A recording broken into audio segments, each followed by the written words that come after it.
అంటే నిజంగా ఎవరైతే జీరో బడ్జెట్ పాలిటిక్స్ ఎవరైతే అనుకున్నారో, నిజమైన యువత కావాలనుకున్నారో వాళ్ళందరూ ఇప్పుడు జనసేనలో లేరు. డొనేషన్ చేసే వాళ్ళు వేరుంటారు, పొలిటీషియన్స్ వేరుంటారు, రాజకీయాల్లో సేవ చేసి నటించే వాళ్ళు వేరే ఉంటారు, ప్రజాస్వామ్యం నిజంగా బాగుండాలని ఆలోచించే వాళ్ళు ఉంటారు.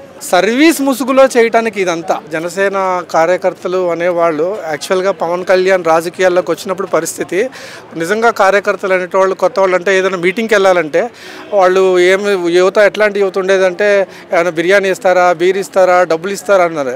కానీ చాలా కూడా పవన్ కళ్యాణ్ గారికి ఏంటంటే అంటే వాళ్ళు స్వచ్ఛందంగా వాళ్ళ డబ్బులు పెట్టుకొని తలాకింత షేర్ వేసుకొని మన మీటింగ్కి వెళ్దాము అన్న ఉద్దేశంతో వెళ్ళేవాళ్ళు. నిజంగా ఇలాంటి కార్యకర్తలను ఆయన ఉపయోగించుకోలేకపోయారు. చాలా మంచి కార్యకర్తలు ఉన్నారు, మేధావులు ఉన్నారు, కవులు ఉన్నారు, కళాకారులు ఉన్నారు.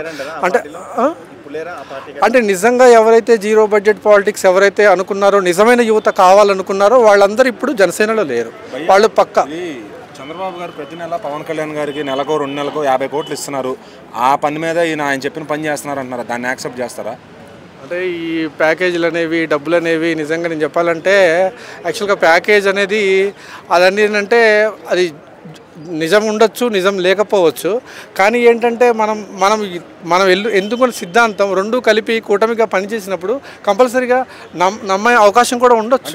ఇది అందరూ చెప్పే మాట కాదు, కేవలం వైసీపీ సోషల్ మీడియాలో వినపడుతున్న మాట. సో ఇట్లా జరుగుతుంది ప్యాకేజ్ అని చెప్పి. సో మరి మ్యాక్సిమం సొసైటీ ఎవరు ఇట్లా చెప్పట్లేదు. మరి వాళ్ళు ఎందుకు ఇట్లా అంటే కావాలని వాళ్ళు బలోపేతం చేస్తున్నారు జనాల్ని సోషల్ మీడియా ద్వారా? చేసి ఉండొచ్చు, జరిగి ఉండొచ్చు, అది కూడా నిజం అయ్యి ఉండొచ్చు కదా, ప్రజలకు అనిపించి ఉండొచ్చు. అంటే క్లారిటీ లేదు, ఎక్కడ అనుకోవడంలో తప్పులేదు కదా. నిజంగా ఈయన సిద్ధాంతం మీద నిలబడితే ఈయన ఎవరు క్వశ్చన్ చేసే రైటే లేదు అసలు. యాక్చువల్గా రైతులకు కష్టాలు వచ్చినప్పుడు ఆయన జేబులో నుంచి, ఆయన రెమ్యునేషన్ నుంచి 25-30 కోట్లు తీసి ఇస్తున్నాడు ఆయన వెళ్ళి పవన్ కళ్యాణ్ గారు. ఓకే, మరి అట్లాంటి వ్యక్తి ప్యాకేజ్ తీసుకుంటాడంటే జనంకి నమ్మే విధంగా ఉందంటారా? అంటే ఇప్పుడు డొనేషన్ చేసే వాళ్ళు వేరుంటారు, పొలిటీషియన్స్ వేరుంటారు, రాజకీయాల్లో సేవ చేసి నటించే వాళ్ళు వేరే ఉంటారు, ప్రజాస్వామ్యం నిజంగా బాగుండాలని ఆలోచించే వాళ్ళు ఉంటారు. దీనికంతే అంటే ఇప్పుడు గుళ్ళకి డొనేషన్ చేసేటోళ్ళు, వేరే వాటికి డొనేషన్ చేసేటోళ్ళు అంటే వాళ్ళు అక్రమంగా సంపాదించిన వాళ్ళు అలా చేయరనేది ఏమైనా ఉందా? అక్రమంగా సంపాదించే వాళ్ళు ఎక్కువ డొనేట్ చేస్తారు.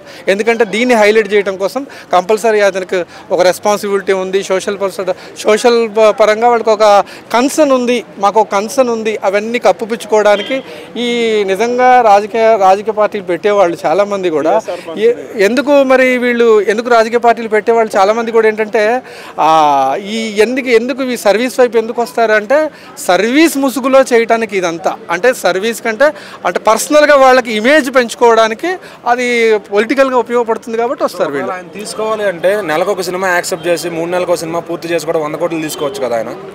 అంటే రాజకీయ నాయకుల కంటే మీరు అన్నది వర్తిస్తుంది. కానీ ఇక్కడ పవన్ కళ్యాణ్ గారికి ఏంటంటే రెమ్యునేషన్ పరంగా కూడా 100 కోట్లు ఊరికేస్తారు కదా నిర్మాత. డబ్బు అనేది పవర్ అనేది రెండు వేరు కదండి.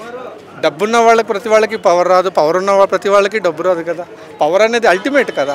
డబ్బుది ఏముంది, డబ్బుది అంటే ఆయనకు వస్తుంది, ఆయనకు అవకాశాలు ఉన్నాయి, కోట్లు సంపాదించుకోవచ్చు అనుకుంటే కదా. పవర్ అనేది ఎక్స్ట్రీమ్ కదా. అంటే పొలిటికల్ పవర్ అనేది ఎక్స్ట్రీమ్ లెవెల్లో ఉంది ఎక్కడైనా కానీ. అంటే మనకి ఎక్కడ చూసుకున్నా మనిషిగా పుట్టిన ప్రతి ఒక్కడికి ఏంటంటే ఎక్స్ట్రీమ్ పవర్ ఏదన్నా ఉందంటే డబ్బున్న వాళ్ళు ఎందుకు రాజకీయాలు తగ్గితే ఎక్స్ట్రీమ్ పవర్ కోసం వెళ్తున్నారు. అదే జరిగి ఉండొచ్చు.